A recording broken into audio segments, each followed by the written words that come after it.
Hey, welcome to Optimize Your Body with Martin Silva, where we talk raw, uncut facts to truly help you optimize your body.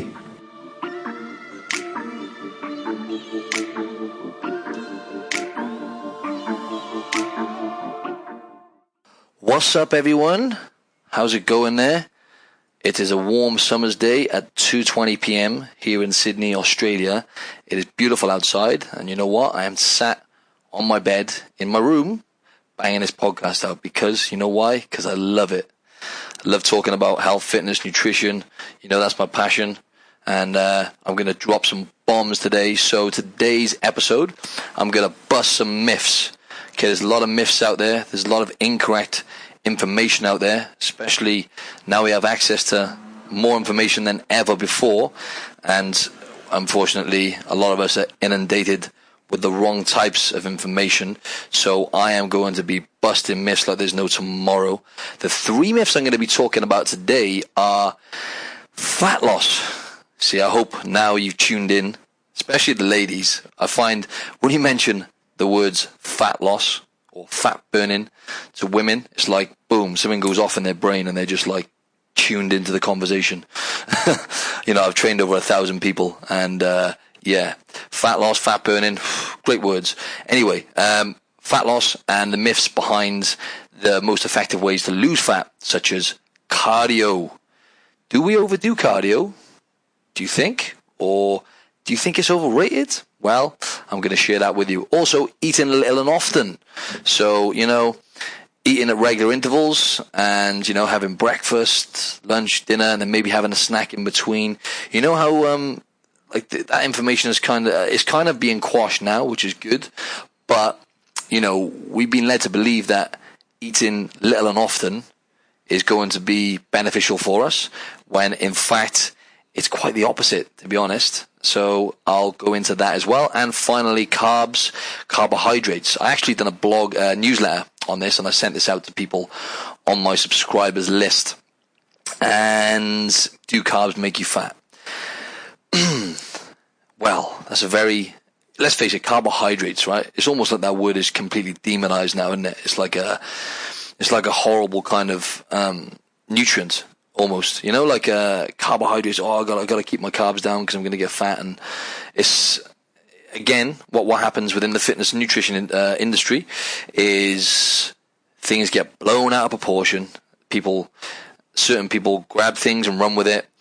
And everything always goes to the extreme. So, as I've mentioned many times before, one of the main drivers behind this podcast is to help people listening to it find balance in their life, build a nice, lean-looking body, you know, and everything that comes with it. Essentially, optimize your body. You know, it does what it says on the tin. We are going to optimize that body of yours. If you just keep tuning in, I'm going to be dropping gems week in, week out. So, yeah, carbohydrates, do they make you fat?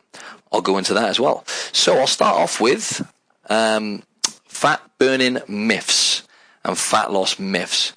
So I'm going to go into cardio, right, because it is kind of frustrating me a little bit now, actually, that, I mean, people are now starting to see the lights, starting to lift weights, you know, looking at lifting weights as a priority now when it comes to what they're doing in the gym and the time they're spending in the gym now. Generally, with most people, from what I've observed, it's people are becoming more productive and lifting weights and focusing on that element in order to build a healthy, you know, supercharged metabolism.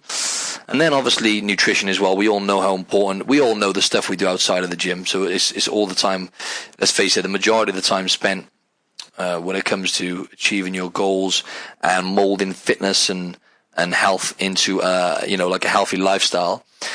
Most of the things you're doing, which are going to actually, for example, most of the calories you burn, right, are going to be outside of the gym on a day-to-day basis.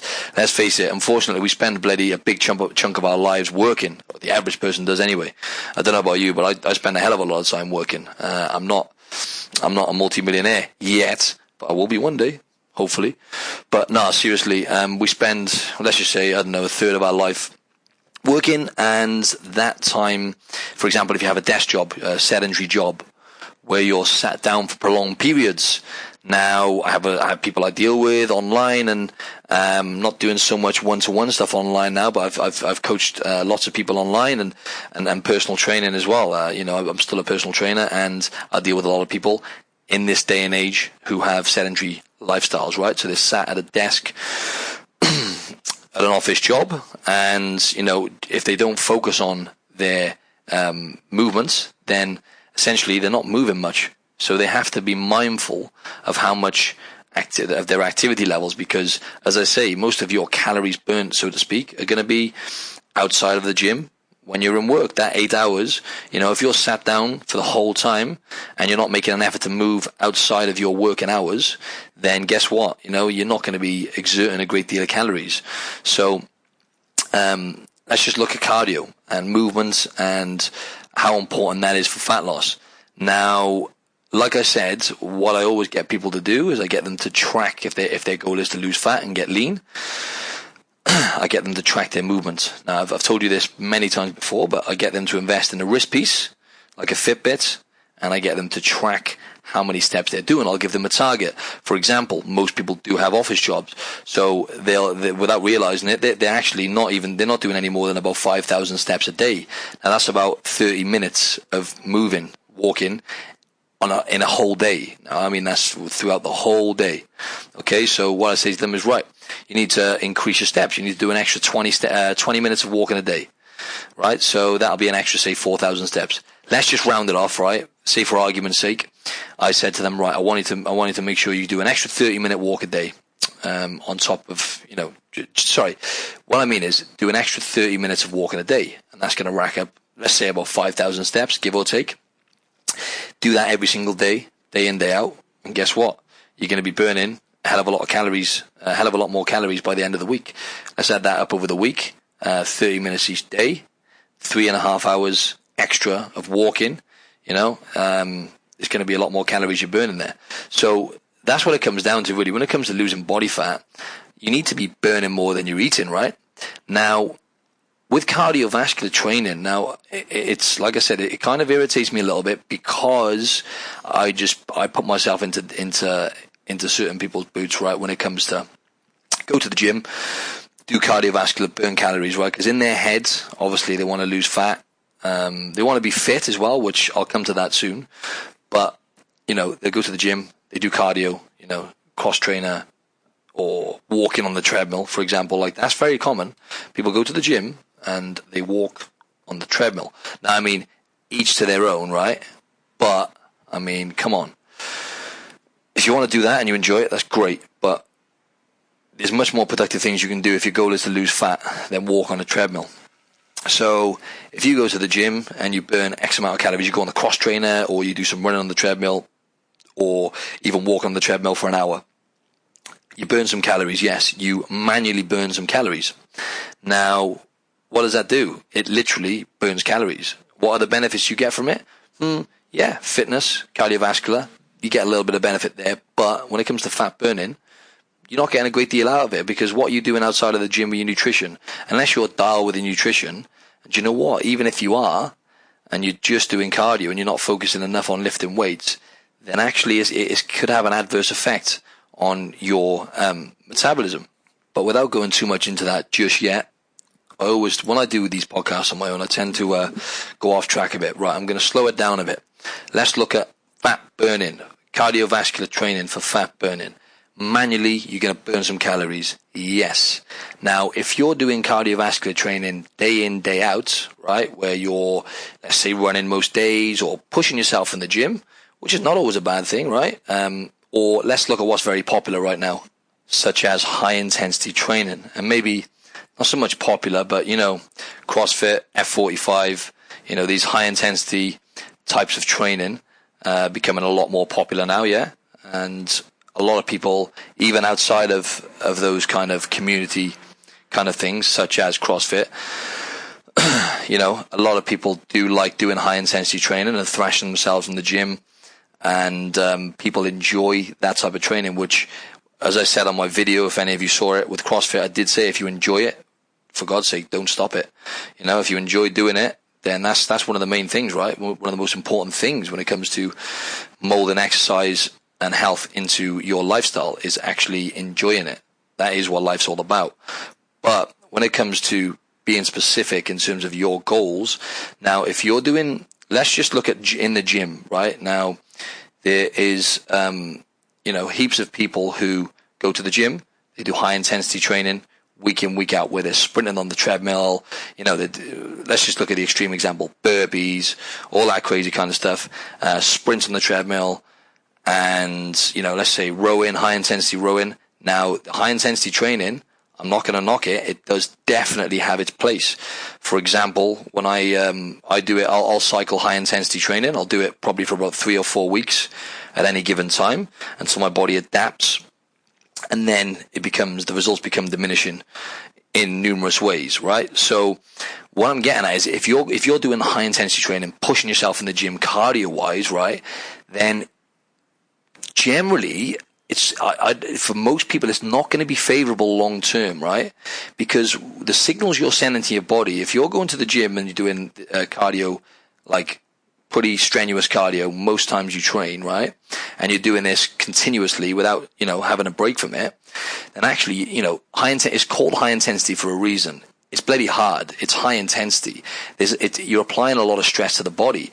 Now, obviously, it can be good because that's most of the benefits and advantages we get in life when it comes to health, longevity, how we look. It's because we are putting stress on the body. That is how you progress in life in any aspect, right?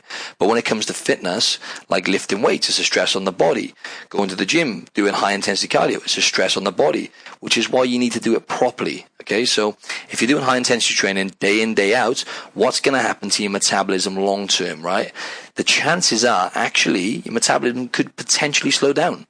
It could have I would go as far to say, I'll put my bets on the fact that it's going to have an adverse effect on your metabolism long term if you're doing it day in and day out. Same goes for any cardio, even if it's like quite moderate intensity, jogging or whatever it is. This is why I say to people, look, if your goal is to lose body fat, what you need to focus on first are the fundamentals, lifting weights. Okay, I'll go into that in a minute. Moving enough. Get yourself a Fitbit and walk more, right? So you're burning more calories, right? And say, for example, even if it's just someone who's got a relatively active lifestyle, like I might be talking to someone who's listening to this now, okay, well, I don't know, I'm a builder. I've got a super busy lifestyle, a super active job, burning loads of calories. Well, then guess what? If you get yourself a Fitbit or something to track how many steps you're doing, chances are when it comes to fat burning, you're already expending so many calories, and then if you're lifting weights on top of that, that's more than enough. Then all you've got to do is just dial in the nutrition. I make that sound easy, but that's the tricky part, is eating the right foods most of the time and having the right amount of calories based on what your body needs. Okay, so so just to cap that off, right, what I would say to you directly, if you're doing cardio on a regular basis, right, just consider, right, what are my goals? If I want to build a good look, I want to look better, okay, I want to have a more of an aesthetically pleasing physique, right, I'm going to say. Then what you need to focus on primarily is using if you're doing high intensity cardio, use that as a tool.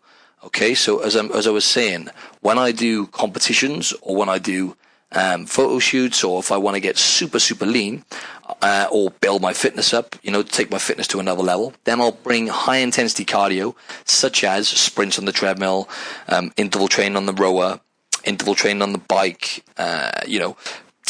pushing the sledge, battling ropes, all that kind of crazy stuff. It does have its place, and I'll cycle it for about 3 or 4 weeks, because what happens is your body will adapt to that stimulus. So, like I said, if you're doing it day in, day out, what's going to happen is the body will adapt. Now, the body is an adaptation machine, right? It'll adapt to anything you throw at it. So if you're doing intense cardio, okay, you're sending the signal to your body that, right, okay, we're burning a lot of calories, we're putting a lot of stress onto ourselves here. So what it'll do is it'll actually slow down to protect you.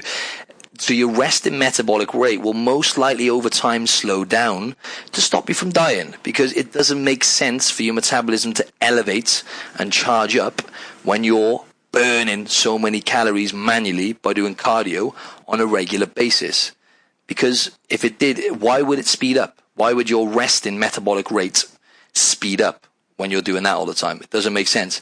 On the flip side, if you're lifting weights properly with good technique, okay, and you're not applying too much stress to your body, and you get things reasonably right with the nutrition, doesn't have to be spot on. Either way, forget about nutrition. What's going to happen is with lifting weights, a lot of you probably may already be doing this, but just so you know, you're automatically burning more calories. So as I've mentioned before, if you for example, 1 pound of lean body mass, okay, so if you build a pound of lean muscle, as a result of lifting weights, and guess what's going to happen? That's going to burn you an extra 30 to 50 calories a day. I know it doesn't sound like much, but that is just to keep that muscle on your body. And guess what? If you're consistent and you're not overdoing cardio and being kind of counterproductive and just focusing mainly on lifting weights, moving enough, using cardio as a tool, then your metabolism, your resting metabolic rate is going to elevate and charge up over time because you are building muscle. Now, let's just say over the space of 6 months of consistently lifting weights, right, you built 6 pounds of muscle, which, by the way, would be pretty good, depending on where you're at. But 6 pounds of muscle, lean muscle tissue within the space of 6 months, then that is up to an extra 300 calories a day your body is burning, just to keep that muscle on your body. An analogy I like to use, and what I've stole from the Mind Pump Media guys, is calories cost. I get this right in the end. Calories are expensive. They cost a lot of calories, right? So fat is inexpensive. It's cheap, right? To keep fat on your body, like a pound of fatty tissue is going to burn you around about nothing really, but anything between 1 and 2 calories a day, okay? Whereas lean body mass, 30 to 50 calories. So it's expensive tissue to keep on your body. It costs the body a lot of calories. So just always bear that in mind. Your number one focus, if your goal is to lose fat, is to be lifting weights with optimum technique every single day, most days. And not necessarily, and it's not even about breaking yourself and damaging the muscles, which, to be honest, without being condescending, most people listening to this you're probably in the place I was about 2 years ago, where I was training 1 or 2 body parts at a time and hammering the body parts every time, damaging them, aching the next day. It's not about aching the next day. It's not about damaging the muscles. Yes, at times you should feel like you've done something, but it's about sending the muscle building signal. And do you know what does that better than anything? The 2 things which I think most of you listening to this are going to be missing out on, and that is frequency and adaptation. So that's why I said lifting weights most days. So lifting weights frequently, hence training frequency. Lifting weights frequently and stimulating the muscles pretty much every day is what's gonna make you build muscle at a faster rate. So this is why my training program is such a game changer, and people are getting great results from it, because it consists of 3 total body training sessions, free weights, per week, hitting the whole body. So that's everything: legs, back muscles, chest, even the arms, the calves, the abs, every single body part you're hitting 3 times in a week. And then the days in between, you're doing resistance band workouts, low intensity. Okay, so you're doing anything from 1 to 3 resistance band workouts, and that is going to send the muscle building signal, makes your muscles look pumped as well, makes you look great, but also helps you recover, and is sending that muscle building signal on the days in between. And that is what is going to get you by far better results than what you're doing now. So if you're lifting weights and you're doing 1 or 2 body parts each time, as I've said before, you're a little bit of a step behind. You should be hitting the whole body and stimulating the muscles more frequently. I'll quickly go into adaptation now. So like I said, even when it comes to cardio, the body will adapt. The body will adapt to anything. Now, with cardiovascular, it adapts by slowing down your metabolism, being more efficient at burning calories. So when you're doing your cardio, yes, at the time, manually, it'll be efficient, it'll burn the calories. But then, to keep you alive and to help you survive, it's going to potentially slow your resting metabolic rate down. So if you're doing it all the time, if you're abusing cardio, that's what's going to happen. Lifting weights, and adapting to lifting weights is going to be favorable, okay? But at the same time, this is why my program is segmented into different phases. So it's a 9-week program, and there's 3 phases. So each phase is 3 weeks, right? So it's just the same as cardio.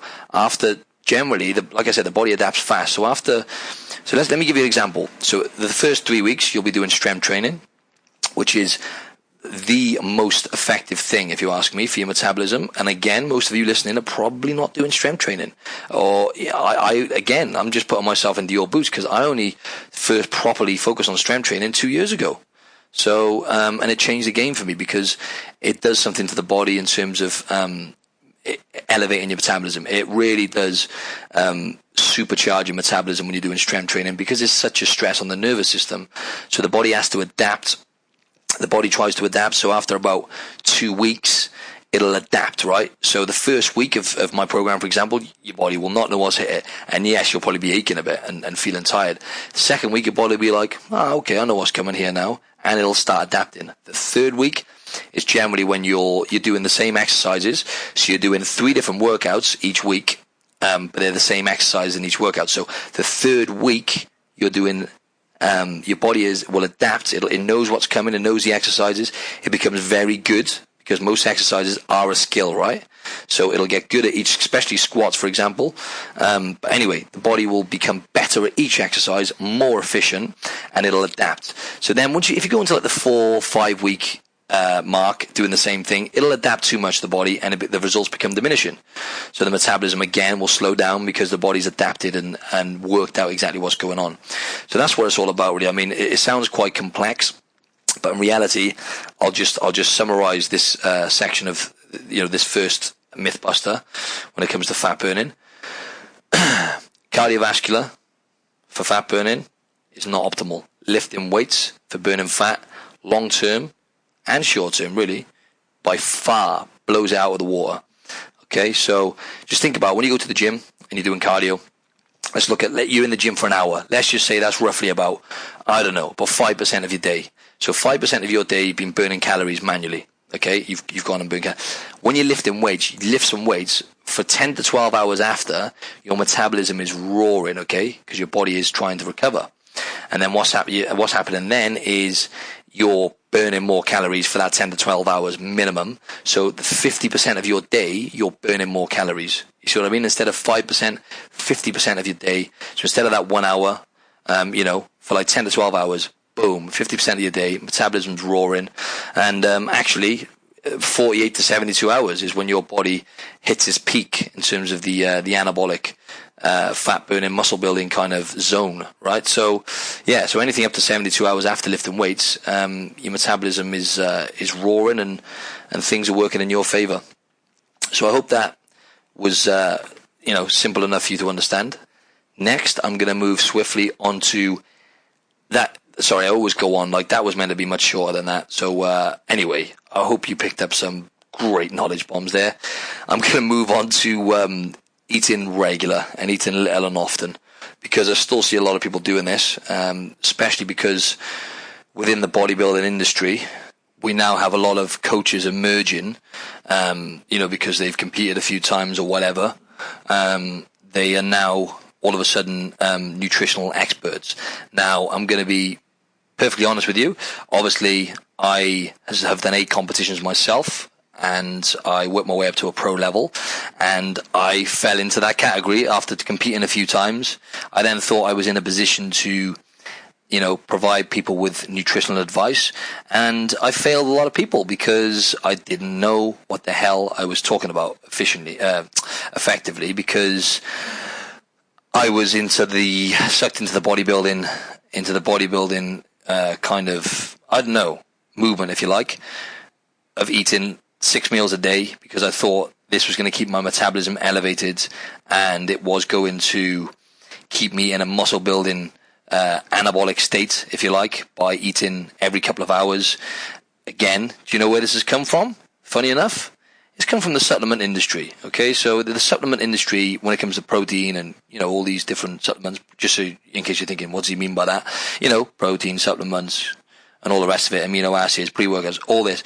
It primarily came from the supplement industry. It's been thrown at us, and it's a load of bullshit, right? So it's going to think about it. It's going to benefit their pockets. If you think, all right, I need protein every couple of hours, right? Then guess what? It's kind of hard to get 6 meals in every day, because I've been there. I've gone up to 8 meals a day before, where I was taking a bag around with me, a bag which had a chiller integrated into it, and I was making sure I ate every couple of hours because I thought muscle was going to fall off my body, and that's no shit, right? So yeah, there's no science to back that up. And in fact, it's really bad for your body. And I'm pretty sure I've done some irreversible damage to my gut from competing and not eating, not necessarily eating the right foods. I thought I was being healthy at the time, but I was eating in a restrictive manner and eating little and often. And you know what? It puts a lot of strain on your body, right? So now I eat infrequently. So I don't eat any more than 4 times in a day. That's the maximum amount of times I'll eat in a day. And I can't think for love or money what the name of this doctor is, but he was on another podcast I was listening to, a guy called Ben Pakulski, if any of you know him. I would tune into his podcast if I were you. He is one of the only heavyweight big-time bodybuilders who actually really knows his shit. And he had a guy on his show, and this doctor was saying, you really shouldn't eat more than 4 times a day for health, longevity, and for a wide, for a broad range of different health purposes. You shouldn't eat more than 4 times a day. Now, obviously, there's a few variables there, and it's not going to kill you, so don't panic if you eat more than 4 times a day. I'm talking optimizing your body, yeah? So we have a circadian rhythm, okay? Now, that's our body's basically natural rhythm, our body clock, if you like, right? When it comes to sleep, rising, eating, we have a rhythm. And guess what? If you're eating every couple of hours, or you're shoving food into your mouth, on a regular basis, eating really frequently, it's putting your circadian rhythm kind of out of whack in a sense, and it's putting your body into more. Every time we eat, obviously the body has to work.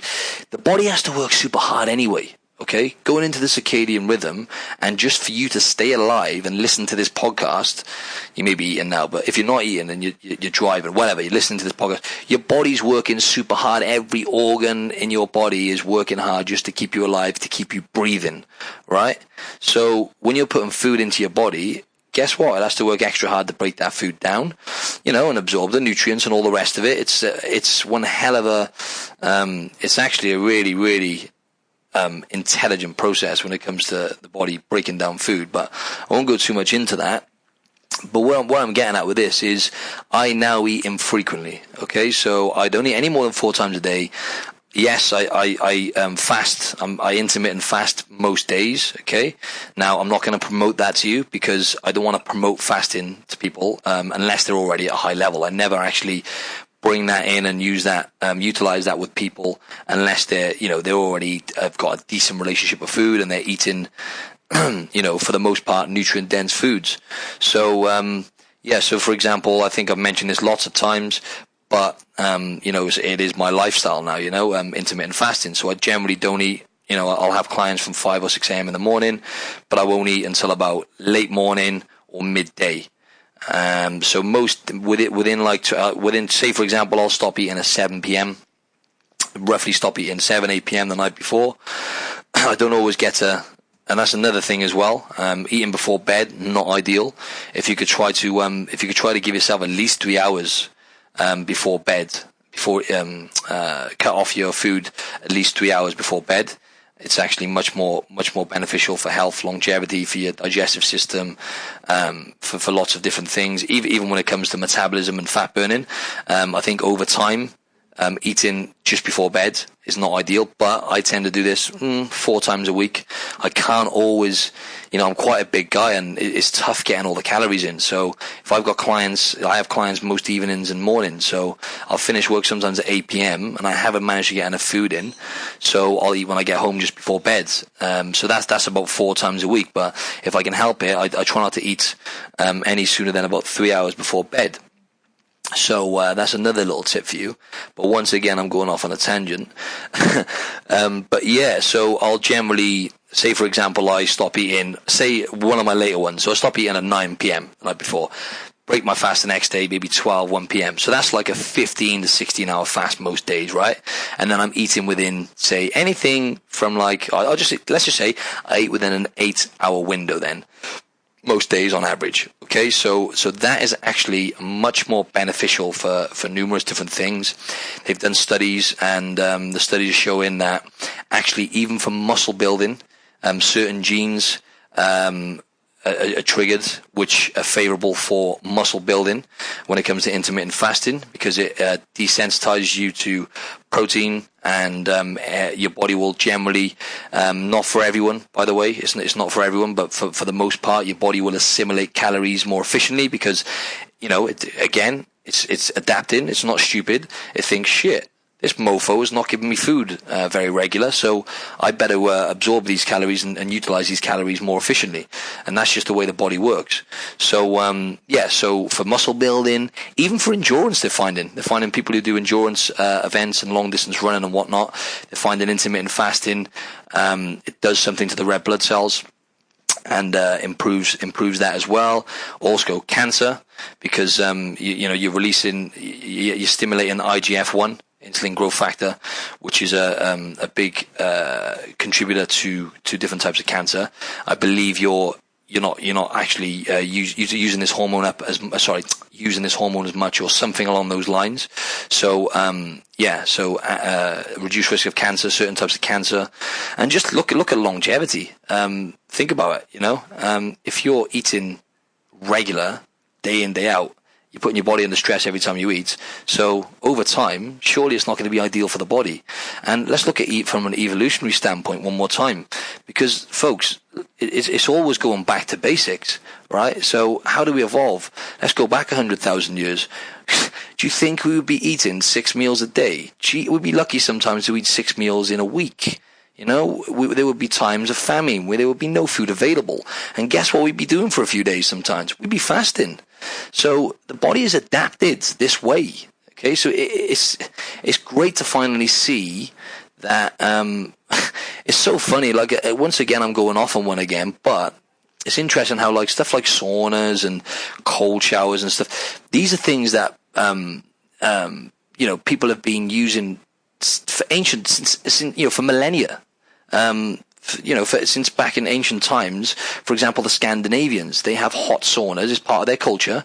To have a hot sauna, for example, I think they have a regime, right, in certain parts of Scandinavia where they have they'll have a 15-minute hot sauna, and then they'll plunge into the freezing cold waters there in the Arctic, right? I know that's a bit extreme, but they've adapted to this, right? So they'll have a hot sauna, and then they'll jump into the cold water for 5 minutes, and they'll repeat that cycle for about an hour, so 4 times, 3 or 4 times.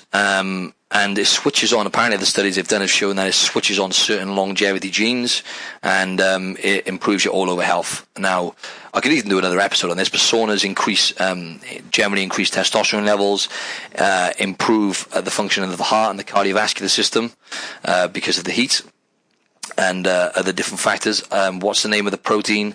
The heat. What's it called? The heat wave protein, is it? Or heat shock proteins, I think, something like that.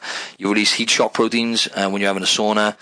Yeah, and Alzheimer's as well, which is really interesting. I think they've done studies, and they've shown that having, I don't know why 11 minutes, don't ask me why, but a sauna for 11 minutes 4 times per week reduced the risk of Alzheimer's by something astronomical. I think it may have been 66% or something, but don't quote me. So, saunas. And where I'm going with this is now, and going into cold showers, I have cold showers every day, don't have warm showers anymore. It strengthens the blood vessels around the heart, improves the immune system, all types of things, growth hormone, testosterone, all these different things. And it's things that it's a tool that people have been utilizing for millennia, especially in those colder countries like Scandinavia. So that's just an example. But going back to fasting, again, we've been for years and years, since ancient times, and back in the day, in the Paleolithic era or whatever, when we were hunter-gatherers, we would have to go for days, maybe even weeks sometimes, without food. And then guess what? There'd be food available, and we would eat the fuck out of it, which is why I like to call it intermittent feasting, not intermittent fasting. But yeah, so let me just summarize this for you now. most of us eat out of habit, okay? So in westernized countries, most of us really don't know what it's like to be hungry. Now, I'm going to big myself up a little bit here now. I've been hungry. I haven't been starving. Now, I'm not going to use that word. I'm not from a third world country. I've never been starving. I've been hungry numerous times whilst prepping for competitions, and I've done a few 24-hour fasts, and it's not necessarily hunger, but I know what it's like to feel. Oh, sorry, with the shows, the competitions and stuff, yes, I've been hungry. Okay, I've been in a calorie deficit. I've gone longer periods without food and whatnot, and that was hunger. But most of us, I mean, a lot of people probably haven't gone, like, in their whole lifetime in westernized countries longer than 12 hours without food. Now, it's not hunger, it's a craving. It's completely different. You are not hungry a lot of the time. So the signals have been muffled, if you like, and most of us have been kind of hijacked in the sense where we think we're hungry, but the signals are not actually efficient signals because we eat out of habit. We're creatures of habit, right? And there's more food available to us than there has been, you know, or at least food's more accessible to us than it has been at any point in human civilization. You know, let's face it, you can get a bloody McDonald's delivered to you within 10 minutes now with Uber Eats. You know what I mean? So, you know, we're facing an obesity epidemic, chronic illness, autoimmune diseases, all these things, and yet, you know, we're in a position where food is available to us within 5 minutes. You know what I'm saying? So yeah. Anyway, we eat out of habit. So what I would say is, if you could try maybe as a starting point, if you're someone who eats 6 times a day or eats little and often, maybe just try not to eat more than 4 times in a day. And have longer breaks between food.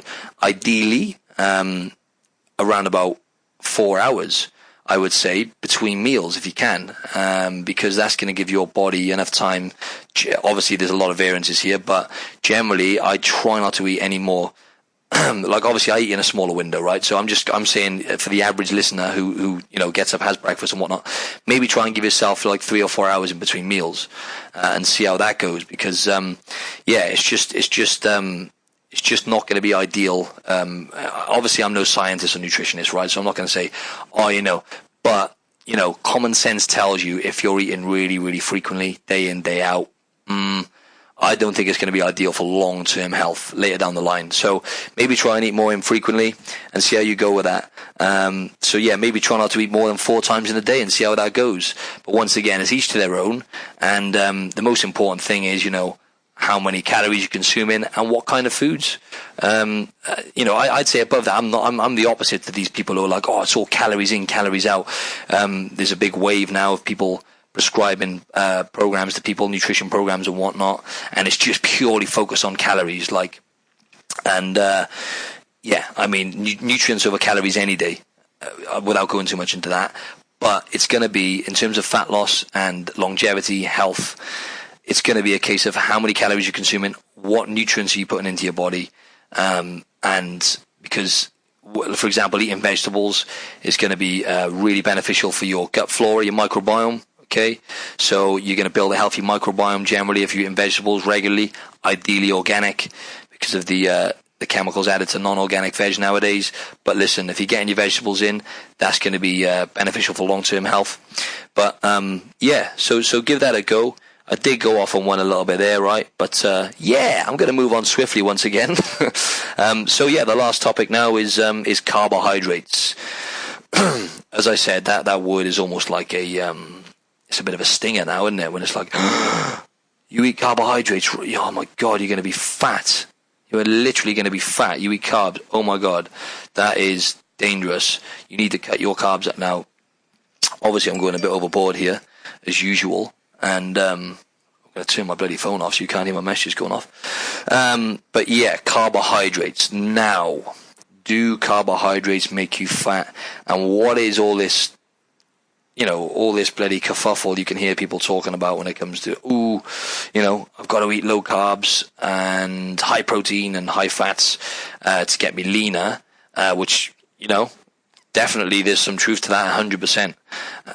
But let me just start with the fact that the human metabolism is so complicated and complex that even this day and age, right, with technology and where we're at now, and how much they learn, you know, with stem cell production and just human metabolism in general. A lot of the studies they're doing have been in rats, but now there's a lot of conclusive studies coming out on human metabolism. So the next few years are going to be interesting. But even until the day I die, I'll be learning about metabolism. It's that complicated. Next to the human brain, human metabolism is so bloody out there. And there are so many individual variances from person to person based on genetics. We have like around about 200,000 different genetic blueprints within our body. 200,000 different types of, or something like this anyway, don't quote me on this, but 200,000 different types of genes within the body, right? So, already that kind of puts two and two together. That sounds complicated alone, right? And that's just one element. Okay, so there's going to be genetic variances from person to person based on your ancestors and the environments that they grew up in, and the gut flora, the microbiome your mother has passed down to you, is going to determine a lot of things in terms of your genetic makeup and your microbiome and whatnot, and how sensitive you are to carbohydrates, and how your body utilizes carbohydrates and calories in general. But, there's also, for example, right, let me go into, where was I going with that then? It's kind of tough doing one of these podcasts on your own, folks, because I'm speaking a bit faster than I usually do. That's all I'm saying. But I really get into it. And as you know, I'm really passionate about it, so I've kind of lost my train of thought a bit here. Yeah, so there's so many variances, right? Carbohydrates, do they make you fat? Come on, cut to the chase, Silva. Bloody hell. There's going to be genetic variances of people. There's going to be, for example, carbs. Certain people will be more sensitive to carbs than others, but to different types of carbs. Now, what they're finding is, for example, when it comes to your blood sugar levels, right? So let me just go through the different types of carbs, right? So you've got sugar. Okay, let me just go into sugar and what this does to the body. So let's look at the worst kind of foods to start with, right? Refined sugar. So you're eating processed foods, junk foods, or, simple sugars, sweets, whatever, crappy kinds of carbs, processed, right? Now, the thing is let me just look at stuff like that we love eating, right? Like things we love, like ice cream, cakes, those kind of things, right? So the things that are the most taste, chocolate. Oof, who likes chocolate? Things that taste the best and literally put us into a state of euphoria when we put it into our mouths, right? Have a combination of fat and sugar, right? Let's just say around about a 50% ratio of fat and sugar, there and about, give or take, right? And what's very clever about these, the food industry is that when it comes to breastfeeding, right, when we're born, and instinctively we'll be being fed milk from our mother's breast, and it works out around about the same ratio, roughly, apparently, 50-50 of fat and sugar. Now, really important types of fats and sugars and proteins, which are vital for sustain life and build a healthy immune system and whatnot. But yeah, if you're eating those kind of carbohydrates, if you're eating those kind of refined carbohydrates combined with fats, then you don't need me to tell you that that's not going to be ideal. And that's going to really have a bad effect on your gut flora. And it's one of the main contributors to chronic illnesses, diabetes and whatnot. So you don't need me to tell you that kind of food is bad, right? But carbohydrates in general, no, they're not bad, right? So, for example, once again, going off on a tangent. Sugar, and then let's go into healthier carbs now, right? So let's look at starchy carbs, right? So you've got sugar, starch, and then you've got your plants, your vegetables, right? So starchy kind of carbs, I would say to try if your goal is to lose fat, right? Now this is where there's a lot of confusion. It's like, right, carbohydrates, I just don't get it. Like, I mean, I eat healthy, a lot of people think they eat healthy and they don't. So don't get me wrong. For example, let me go into like bread and pasta and cereals, those kind of things, right? Now, they're a form of starchy carbs. Also, potatoes are another form, that kind of stuff, rice. But I would say to minimize fat storage, because what the studies they've done on people who eat pro-inflammatory kind of carbohydrates, right? Now, foods such as bread and pasta, which can contain a high amount of gluten. Now, gluten has a protein in it called gliadin, which can have an inflammatory effect on the gut, right? Now, it's the same goes for what I was saying about refined sugars and stuff, right? Pro-inflammatory foods will damage the gut over time, and that will lead to that can alone lead to obesity and diabetes and stuff, right? But the fact that if you're having like bread, pasta on a regular basis, you're still going to be pumping out insulin and putting your body into a fat storing mode, right? If you're eating those kind of foods like bread and pasta regular, and you're not moving enough and you're not earning those kind of carbohydrates, then you're going to put your body generally into a fat storing mode, because insulin is a fat storing hormone. It's not always bad, right? It's really important for muscle building as well. So it can work as your best friend or your worst enemy. But the way I look at it, unless you're earning your carbs, then, okay, let me just go into bread and pasta, for example, high in gluten, right? A lot of bread and pasta nowadays is bloody processed anyway. And as I mentioned before, it's just habit again, because it's something that we've grew up eating, right? Like toast and stuff like that, and whatever, sandwiches. But it's not ideal if your goal is health and losing body fat, because, like I said, it's a starchy carbohydrate. It can be pro-inflammatory as well because of the gluten, but not to mention a lot of bread and pasta is processed as well nowadays. If you're having whole meal, it's going to be better. But generally, I would try, if you're going to have starchy carbohydrates, I have a lot of sweet potato, so that's kind of works really well for me. It's one of my favorite foods. Makes me feel good. It's really good for my gut. It gives me a good sustained energy. So my choice of starchy carbohydrates are going to be generally most of the time sweet potato, some fruit, which is sugar. That's a sugar kind of carbs. But I'm talking about let me go back a bit. Starchy carbs, right? So potato.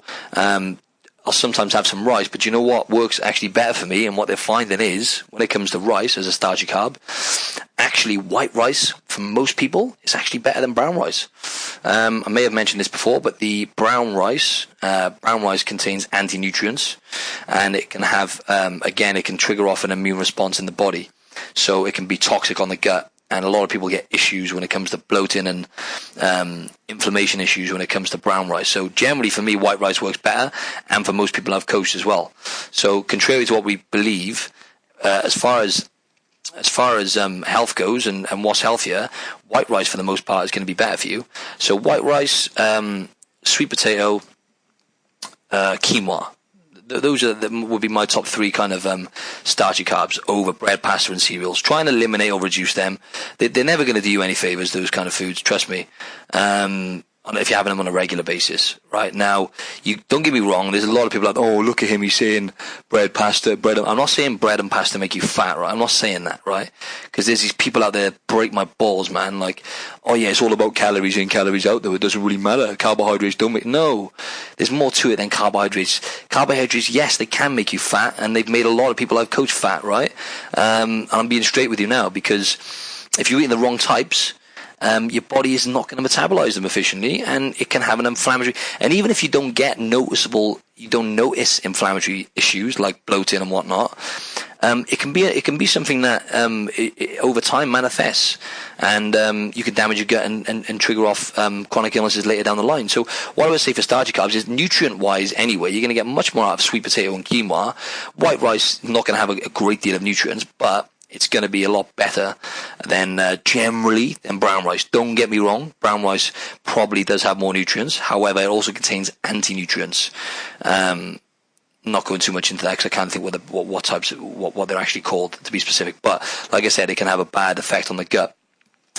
And then there's like obviously plants. Now plants and vegetables are still carbohydrates, by the way, right? So, but it's a different thing, right? It's completely different than your body breaks them down differently than what it would to starchy carbohydrates, because without going too much into the molecules and the science behind it, for example, green veg, super high in fiber, and one of the most when it comes to cruciferous veg like broccoli, cauliflower, Brussels sprouts, that kind of stuff, contains a lot of sulfur and sulforaphane, which is very, very, very beneficial for the body, very important nutrient. But you know, like Brussels sprouts, for example, a lot of us fart and get bad responses to Brussels sprouts. It's because of the high amounts of sulfur, sulfuric acid, I think it's called. But but it's a very, very important nutrient as well. But not everyone is tolerant. However, not to mention all the other minerals and high amounts of fiber and whatnot in green veg, right? And then leafy veg, like, spinach, kale, that kind of stuff, is going to contain an abundance of minerals such as magnesium, folate, potassium, all those kind of things. I'm not going to reel them all off, but so green veg, heaps. Okay, it's still try and get heaps of green veg in. It's still a form of carbohydrates, but it's going to give you sustained energy, high in fiber. But all vegetables. I mean, I always say to people, try and start off with 2 servings of vegetables a day. And by 2 servings, I mean plates full of veg. So even if you can get 1 big plate full of veg in a day to start with, if you don't have any veg, great. Yes, add color as well. So that's why, other vegetables such as, carrots, brighter colors like orange and red, carrots, tomatoes, like I mentioned, sweet potato, that's still a vegetable. Yellow bell peppers or yellow capsicums if you're Australian, you've got a different name for them. Contain high amounts of carotenoids, if I've pronounced that properly, or beta carotene, vitamin A essentially. So lots of great benefits there. Eyesight, I believe, skin, nails, all that kind of stuff. So vitamin A is vital as well, and they're going to have a wider range of other nutrients as well, but an abundance of vitamin A. So that's why it's important to add color, right? And then there's other colors. Then, like I've been eating purple carrots lately. But for example, purple carrots, blueberries, strawberries, raspberries, those kind of things are going to contain a high amount of flavonoids, which are powerful antioxidants. So it is good to add color as well, right? So heaps of vegetables as a carb source. I would say at the top of your list. Okay, but do carbs make you fat? No, they don't. Would I recommend eating certain types of carbs? Yes, I would, just as I mentioned earlier. Now, as I said about earning your carbohydrates, right? So the way I look at it is, if you're carrying a bit too much body fat and your goal is to lose body fat, right, for example, then you need to earn your carbohydrates. That's the way I look at it, right? It always works well. Again, there are some variances. Certain people do actually they're less sensitive to carbohydrates, but someone who has a fair bit of body fat generally is going to be less sensitive to carbohydrates, okay, and more resistant to insulin.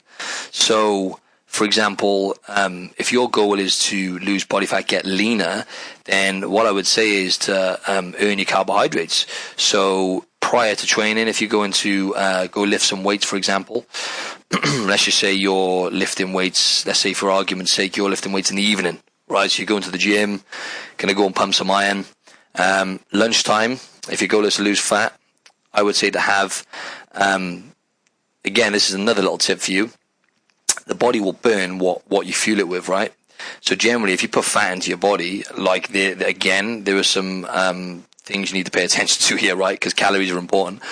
But if you're putting fat into your body, the right types, the body's going to burn fat. It's going to draw fat out of the cells and utilize your body fat as energy.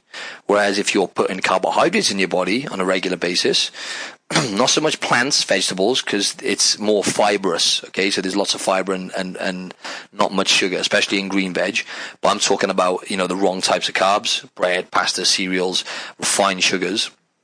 Your body is going to then, it's going to use carbs as an energy source. So if you're pumping carbs into your body regular, it's like, a good analogy to use is, for example, if you're putting petrol into your car, right? You're putting petrol into your car, what's going to happen, right? If you've got a full tank and you keep trying to put petrol in there, all right, okay, if you want me to go into detail, then probably the petrol thing is going to cut off, right? But you know what I mean. If you continue to pump petrol in there, what's going to happen? It's going to spill out all over the floor, right? It's the same thing, right? So if you're pumping carbs into your body on a regular basis, and you're not utilizing you're utilizing the carbohydrates, what's going to happen is the body is then going to convert it's going to put the carbohydrates, and it's going to store the carbohydrates as body fat, because there's nowhere else, because you're not burning it up, you're not driving off anywhere, you're not, so if you're putting carbohydrates into your body regular and not utilizing that, it's going to be stored as body fat.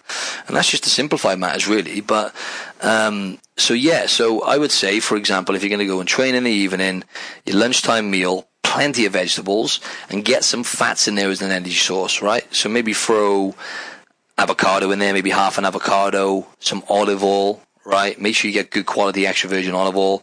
There's a lot of knockoff ones nowadays. So throw some olive oil on there. Add some cider vinegar for flavor as well. Other forms of fats are like nuts as well.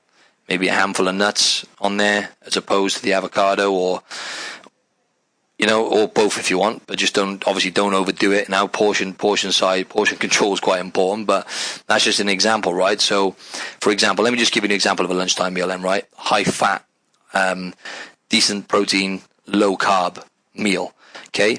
Salmon fillet, okay? Salmon packed full of omega-3 fatty acids, contains a lot of fat, a lot of healthy fats, right? So a salmon fillet, half an avocado, a load of greens, or loads of vegetables in general, yeah? Throw some colours in there as well. Coloured vegetables in there, that's fine. Maybe a tablespoon of olive oil, splash of cider vinegar, job done, boom. If you feel like you need more than that, add a couple of nuts to it as well. That's going to be quite a high calorie meal, by the way, right? But what's going to happen then is you're going to put your body into when you're training, you're not going to have a great deal of carbohydrates in the system. So what's going to happen then? As I mentioned earlier, your body's going to be drawing fat out of the cells and burning fat as energy. And you're going to, we can survive without carbohydrates, right? Protein and fats we can't. We need them to sustain life. Carbohydrates we can survive without. So your body will happily use fat as energy, the fat you've eaten, and the body fat within your body, the fat stored on your body, your metabolism will you'll metabolize the fat then, as opposed to just using up the carbohydrates or sugar you've eaten. So so if you train, when you're training, have the fats, higher fats, low carbs, and then maybe post training you could throw some carbohydrates in then to replenish, right? So just throw in some you could throw in some simple sugars, but good simple sugars, fructose, fruit, right? So fruit contains fructose, so maybe a post-training meal could be, if you want to get your protein in there, like, let's just go with the cliche chicken breast, right? More vegetables, throw some sweet potato in there as well. That is a starchy carb, but it's still it's still a healthy carb, so throw that in there. And then maybe some fruit as well then for dessert. Fruit is nature's dessert, right? So berries and maybe, some berries and an apple or something then for dessert. I don't know, just an example. But yeah, so I would say generally there's a lot of different ways you could do it, but that's just an idea for you, right? So if you train on a low carb feed, more fats, and then replenish after you've trained. So you've got to earn your carbohydrates. Look at it that way. If your goal is to lose body fat, it's very, very hard to get the message across because it's a minefield. I'm still learning every single day. It's so complicated from person to person. But just as a general rule of thumb, I hope that has helped in terms of what carbohydrates you should be putting at the top of your list. Vegetables, right? Boom. And then starchy carbohydrates then. Try and earn those kind of carbs, yeah. But you could have them before training as well. If your goal is, if you're a guy listening to this, right, and you're doing strength training, you're lifting super heavy weights, but you still want to lose body fat, throw some starchy carbs in there before you train. So throw some sweet potato or some quinoa, some brown or white rice in with your meal, yeah. So you've got, ideally, I'd say at least 2 or 3 hours before training, let your body start utilizing those nutrients and digest it. So yeah, throw the starchy carbs in before you train then to load up your glycogen levels. Even have some simple sugars then before you train as well. Either some fruit or even some some natural honey. It's fine. Maybe some oats. That's another form of starchy carbs. If you're not intolerant to gluten, just get normal, get some good quality oats and have them with some fruit or something before training. A little bit of honey if you want something which is a bit more palatable. But for me, I love vegetables. But if you're in that place now where you're struggling in terms of eating rubbish foods more regular, then something like oats is going to be a healthier option than having a couple of donuts before training. You know what I mean? So yeah. And what I wanted to reel off for you as well is something really interesting, right? Because someone requested me. I asked someone I know, and she was like, right, okay. I said, what myths can I put on this? And she said, how carbohydrates are demonized and how they're really bad. Now, I've just kind of, in a way, talked a lot of shit about carbs, right? But not carbs don't make you fat. There's a lot more to it than that, right? So I'm not sitting here and saying, right, avoid carbohydrates, blah, blah, blah. But what I am saying is be mindful of the fact, right? Just remember what I said about us being hungry, okay? Now, I go long periods without food every day, okay? And it's not a problem for me now because intermittent fasting has taught me a lot about the signals and what hunger is, okay? Now, I'm not recommending you do that, as I said earlier, but what I'm saying is most of the time, it's cravings. It's emotions driving us to eat. It's emotions, it's cravings, it's different environmental factors. It's not hunger. It's really not, right? So just be mindful of that, right? So when you, for example, let me just give you a arbitrary thing here, right? So, for example, like I like to have smoothies every now and then, okay, like fruit smoothies or whatever. But when we, for example, I want to go and get like a nice smoothie. We know it's healthy, right? But the bottom line is, it's human nature to go for sugar and carbs as a primary source of energy. So when we want that hit of dopamine, we want the surge of happy chemicals in our brain, when we have that juice drink, okay, or that smoothie or whatever. I'm mindful of that. When I have that, I know my body's not going to break it down or utilize the calories and nutrients anywhere near like it would whole foods. It just doesn't, right? We didn't evolve that way. But I know I want that juice because I get that rush of dopamine from the sugar and the fruits being blended up into a shake. You know what I mean? So just be mindful of that. We're doing it because we're doing it with our emotions and because we want it for pleasure, essentially. It's not because we're going to die, right? I know this sounds quite extreme, but yeah, just to summarize this one now, right? Do carbs make you fat and are carbs bad? No, they're not. Are there different types of carbohydrates which can have a negative effect on the body? Hell yes, there's a lot of carbohydrates out there which will. And just like I said, inflammatory, right? So that's what the gut is so complex, right? And the microbiome, I think, just picture this now. We've got like over 1,000 different types of species of creatures living inside our gut. We have around about 1 trillion different types of bugs living in our body. Not different types, sorry, but about 1 trillion bugs living inside of us right now, right? Our body is 90% bacteria. Only about 10% of our body are human cells. The rest is bacteria.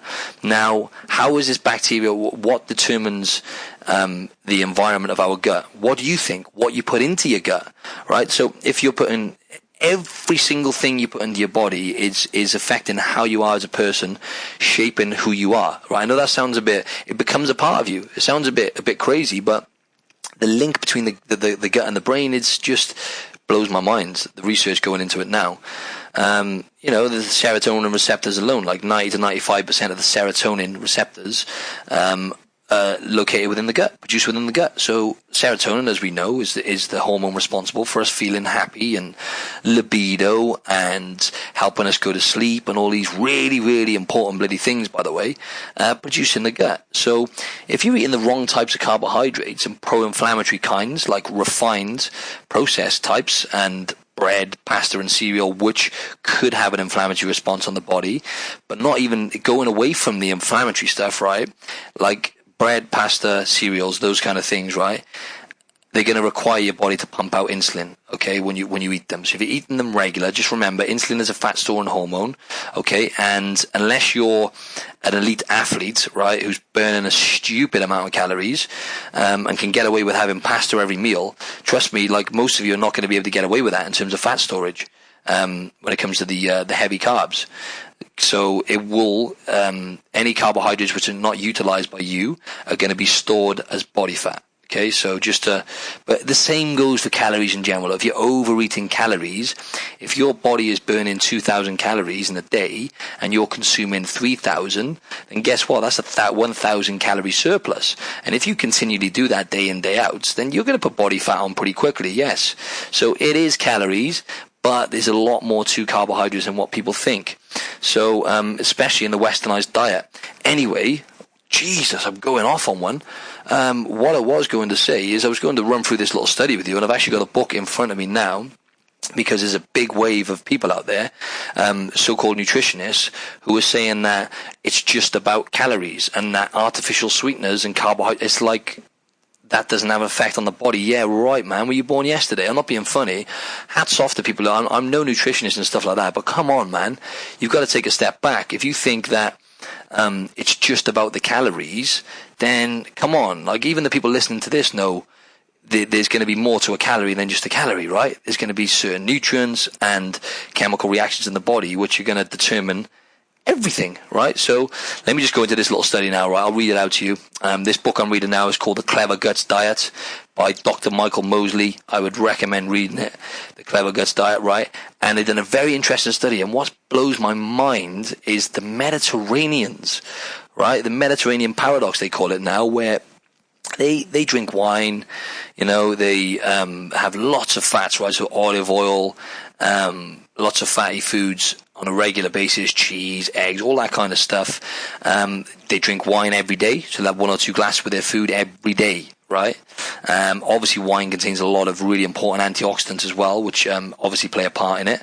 But olive oil, apparently olive oil is the game changer in terms of the abundance of polyphenols within the olive oil. So, but yeah, what I find is, like, they don't get the diabetes. So although the obesity rate is pretty damn high in the Mediterranean, right, in general, they don't get the diabetes to go with it. They got a low rate of diabetes, whereas in westernized countries, we have, obviously it's an epidemic, right? So what does that tell you? It tells you something's going on there, right? So that's just one point. But yeah, I mean, you can imagine when the Mediterraneans sit down and have food, they're not as stressed as most of us are up in the westernized world, where we're eating on the go, everything's a rush, we're in this state of stress non-stop.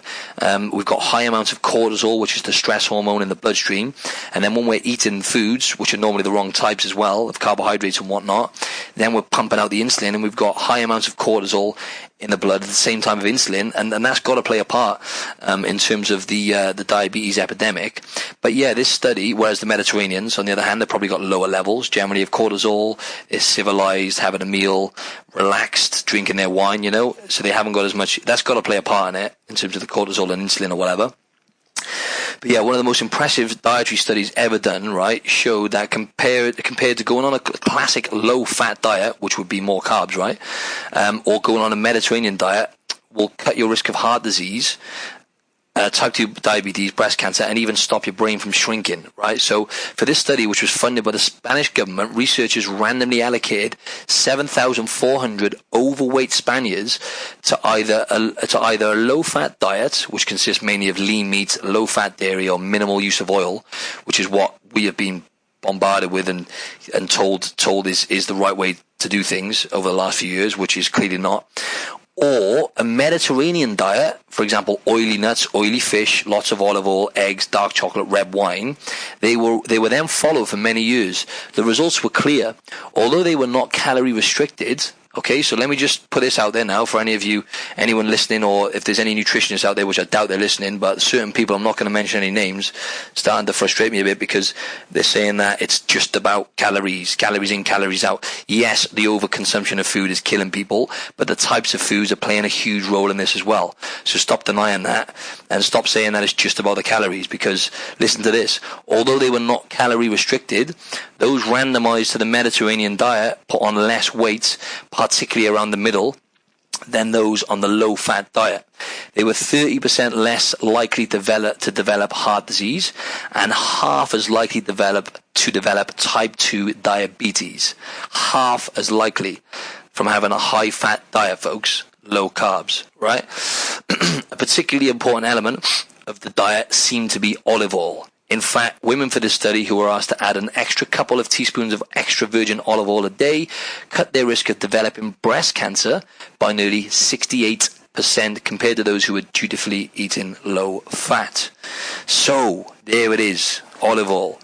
But the book also says there's a lot of crap olive oil out there, so try and get a good quality source. But it just goes to show that having a high-fat diet, which consists of a lot of, having fish. They say about twice a week, ideally, you want to have omega-3 fish, such as salmon, mackerel, sardines, those kind of things, right? And just want to really quickly break this down for you as well, when it comes to fish, is the types, right? Because a lot of fish now is very toxic in terms of the metals.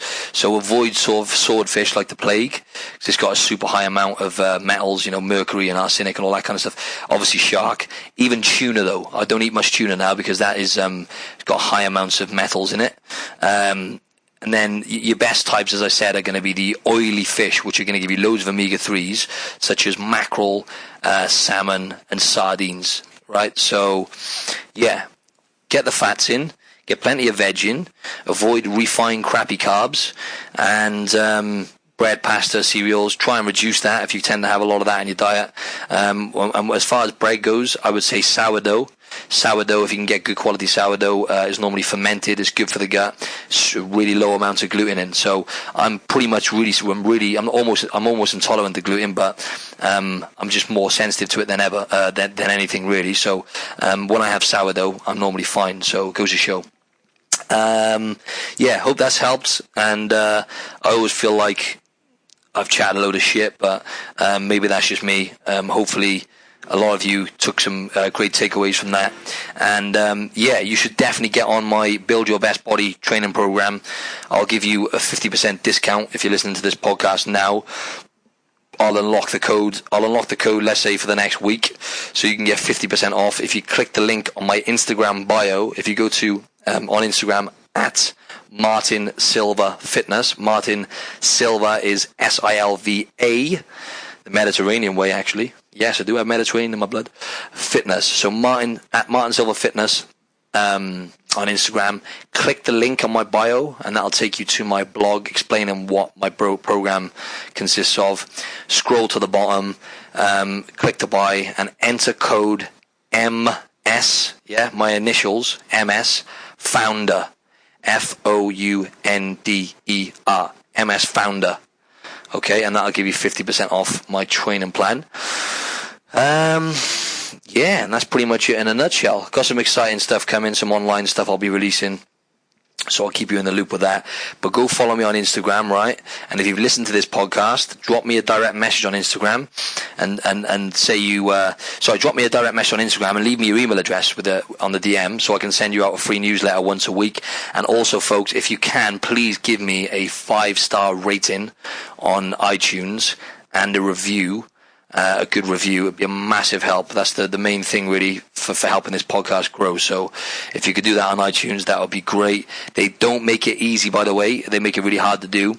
Best way to do it is to go onto a podcast app or go onto iTunes and search for Optimise Your Body.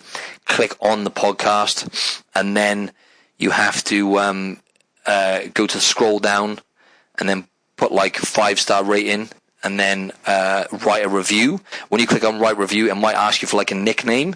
Now try and think of one which is like no one's going to have, because stupidly what it does, it'll let you type the review, but if the nickname's being used, it won't actually go through. So type in like a rare nickname that you think no one else is going to have, write the review, and it should be all good. Thank you very, very much for tuning in. Love you all. Stay tuned and have a fantastic day.